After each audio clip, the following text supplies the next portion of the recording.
5 million Southern Cameroonian people. We salute the vision, spirited commitment of men and women of great conscience belonging to the non-violent radical party, transnational and trans-party, the Alliance of Liberals and Democrats for Europe, who kindly invited us to this historic conference holding in the European Parliament. Our special thanks go to Marco Capato and Marco Panella, who, standing for true and equal humanity, petitioned the Yaoundé government following my arbitrary arrest and cancellation with other SNC leaders in Bamenda.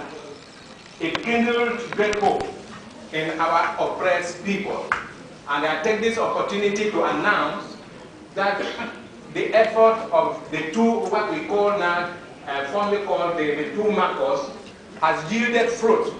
The case yesterday was thrown out and we were discharged and acquitted for lack of evidence. So I want to say that the first battle has been won, and certainly they are going to win the war.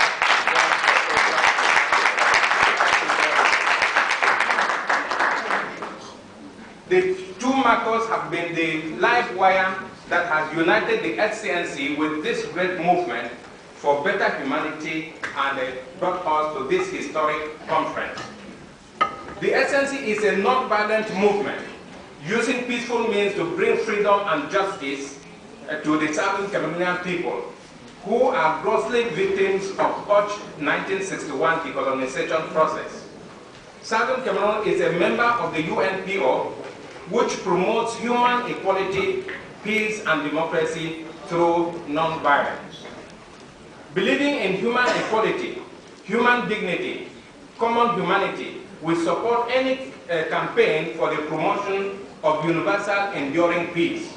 I have, for example, on behalf of the SCNC and the Southern Cameroonian people, endorsed the campaign for peace in the Middle East, UN Parliamentary Assembly, and the reform of international institutions, and the moratorium to end the barbaric death penalty, all championed by great men and women here seated.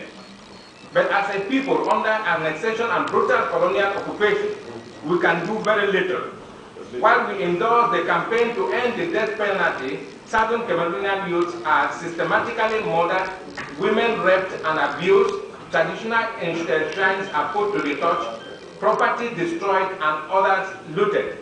The years 2005, 2006 and 2007 saw the replace of the early 1990s as the occupation forces of La République du Cameroun carried out extrajudicial killings at Boya University, Nduchi Estate, and recently in Bamenda and Kumba, where students protesting for legitimate concerns were silenced with live bullets.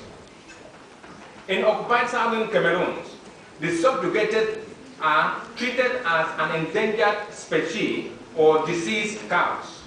With a station occupation force, we have no right to freedom of assembly, speech, opinion, and thought. To wear a t-shirt with inscription Southern Cameroons is to invite brutal torture, arrest, and detention. The British Southern Cameroon is the only UN trust annexed and occupied by another former UN trust, namely the former French Cameroun. The SNC struggle is against injustice and colonial expansionism. We do not hate citizens of La République du Cameroun, but we will not surrender to imperial rule of any power, white or black. The SNC struggle is against new apartheid, which being from another African country its consequences are not obvious to the outside world. Is it not incredible that British